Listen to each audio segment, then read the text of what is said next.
You ready, Hugo? Let's do this. Whew, stepped in a hole.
Hi, welcome back. It's J&J Acres. I am a little bit sweaty because today it was 106 degrees in Cedro-Woolley, which is a little town in Skagit Valley, and about a couple hundred miles north of us in British Columbia, they hit an all-time record of 118.2, which beat out Las Vegas's heat record of 117 degrees, which is pretty frightening. But it brings up a really good topic. As a homesteader, I'm trying to figure out how to grow in my area,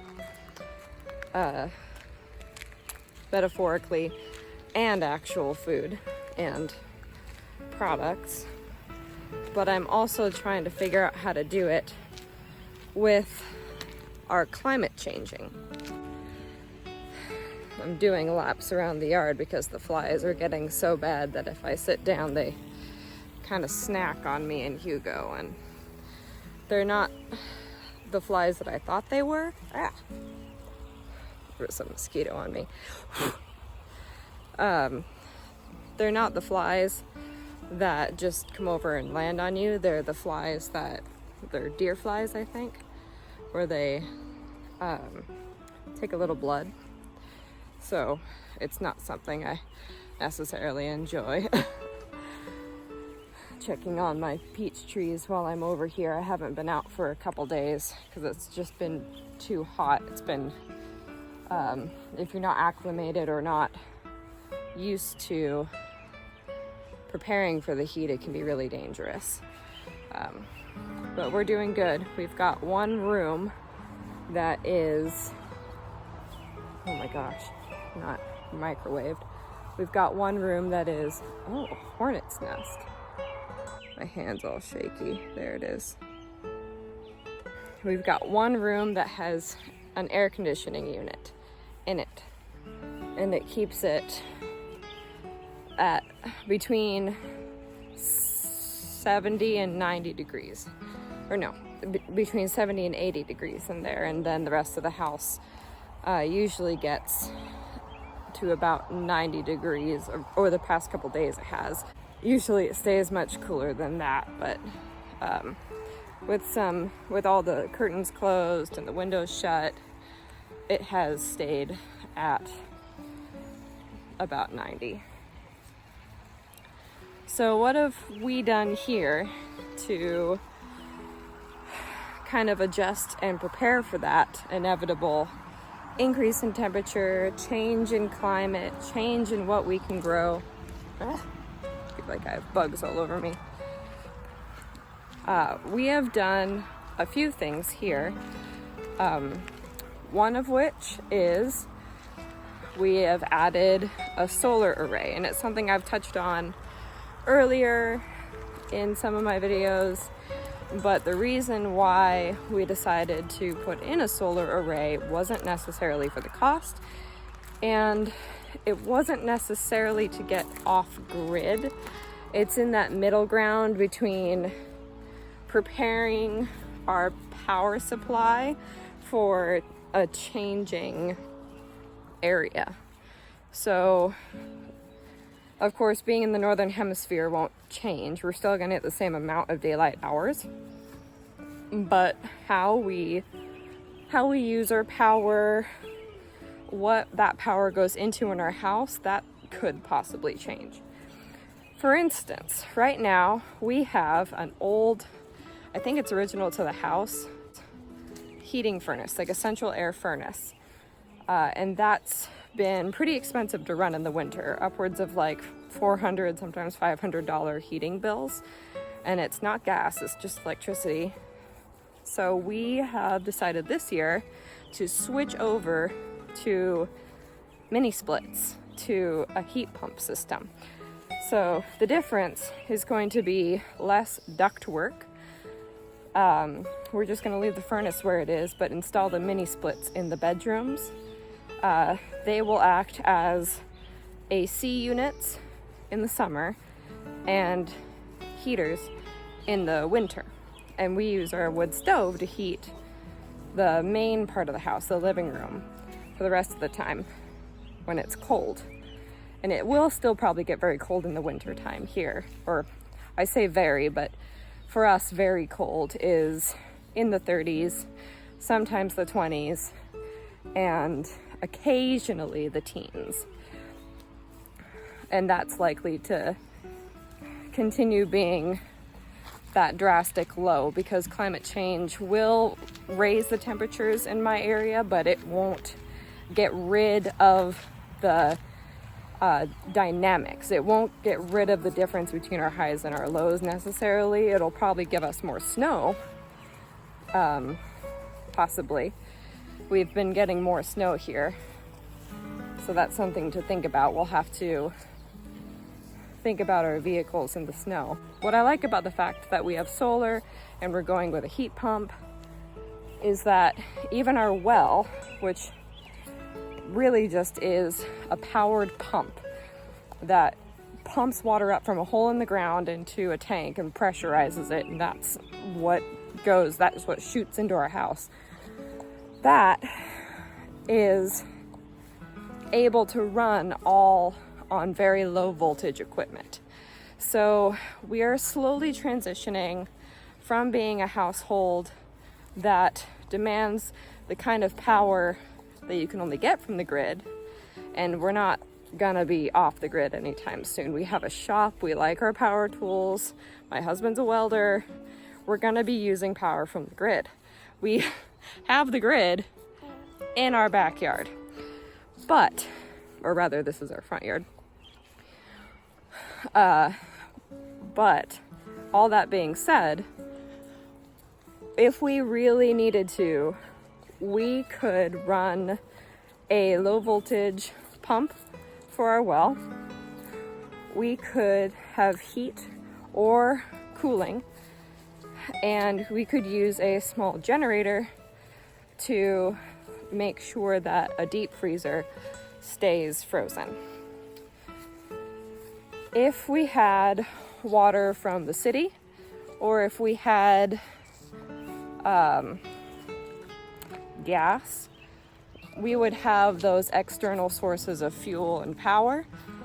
And I'm not necessarily in my lifetime worried about those resources going away, but I am worried about price gouging, and I'm worried about the uses of those not going as far, not stretching as far. So in other words, needing more and more and more fuel, or having to pay more and more and more for the same amount of fuel. Like if we had AC from gas, I'm not sure if you even have AC from gas, but I know that you have furnaces from gas. So if it got so cold that we couldn't have enough heat, or we couldn't get enough fuel to heat the house or something of that nature. And living in the Pacific Northwest and the climate being on the rise, one thing we'll have is wood that is dry and ready to use, or in another way of looking at it, wood that's a potential for fires. which is something else that I think Eastern Washington is more accustomed to. Western Washington, where we are, is not accustomed as much to fires. And we haven't adapted in that sense quite yet. I know that we have trees behind us here, but I'm not familiar with what a fire can do and how it can spread. I just assume that we're at risk. So that's something we have yet to mitigate. But for us cooling down and staying warm, really, we are opting for low power or no power options. And I'm coming up, oh, your fingers are tasty, huh? I'm coming up on another no or low power option here. So this is what we have right now.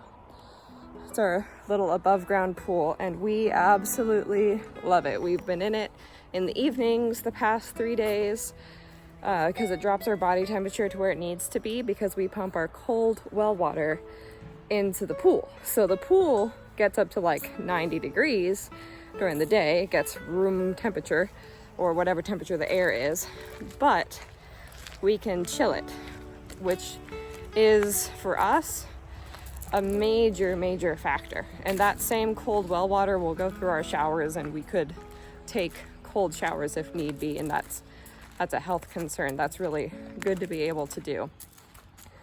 As far as regular old gardening, I have started making a few changes, which I'm kind of excited about, and I know that we're going to be adding more. So right now I've started changing how I plant and a little bit of what I plant. Right now I've got squash and melons growing in a pile of manure. And this is manure that has been sitting out for a year, and it was sitting out for about 3 months prior to that under cover before we got it from our neighbor, who was kind enough to shovel it into the back of one of our rented trailers. Bramble caught me. And we dumped it here. And I've started clearing out the topsoil and grass in between these beds so that I can take full advantage of what we have naturally underneath, which is just sand. It's like play box or sandbox sand. This is all mixed a little bit with dry topsoil, but you can see there's barely anything growing in it, which is nice for the walkways and really hasn't impacted the health of the biome next to it, the tomatoes and peppers, the bed that I planted in. And that's the permanent asparagus and strawberry bed as well. And what I did for that bed was I just shoveled tons of manure into this, in between the pieces of wood that make the outline of the bed, and then put a little bit of topsoil on it and planted right into that. And it rotted over the course of the year, and it is absolutely great now. It retains moisture really well, and I'll be dressing it with more compost or straight manure because I've really liked the manure that we got. And behind us, this is the outline of a bed that I did the same thing with, where I just used manure. And I've already got a good harvest of onions last year out of that. Planted onions this year, and I think I planted at the wrong time, or I planted the wrong development stage of plant, so half of them didn't turn into a full bulb. They just turned into onion sets, and then the tops died off, but that could have been the climate as well. I have to switch when I plant things and when I water and what my soil composition is to retain water rather than drain it. What's nice is that we're on sand, so everything is gonna have amazing drainage, but I'll need to ensure that we have some kind of retention. And I don't believe in using peat, because peat is part of an ecosystem that retains carbon. But I do believe in permaculture practices and hugelkultur, I think how you pronounce it, I'm not quite sure. Basically the science of decomposition and the don't fix what ain't broke approach to taking a practice that is already occurring in nature, just very set it and forget it natural decomposition, and applying it purposefully to a garden. Couldn't take it anymore, I had to sit down. The flies will find me in a minute. Bye, Hugo.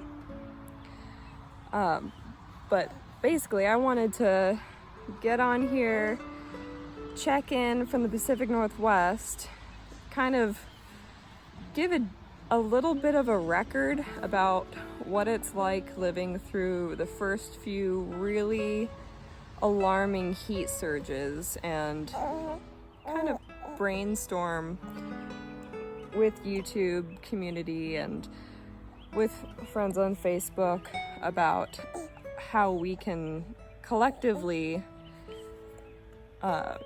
survive this in the Northwest, because there's changes that we can do to make a huge impact on the quality of life for us and our kids. I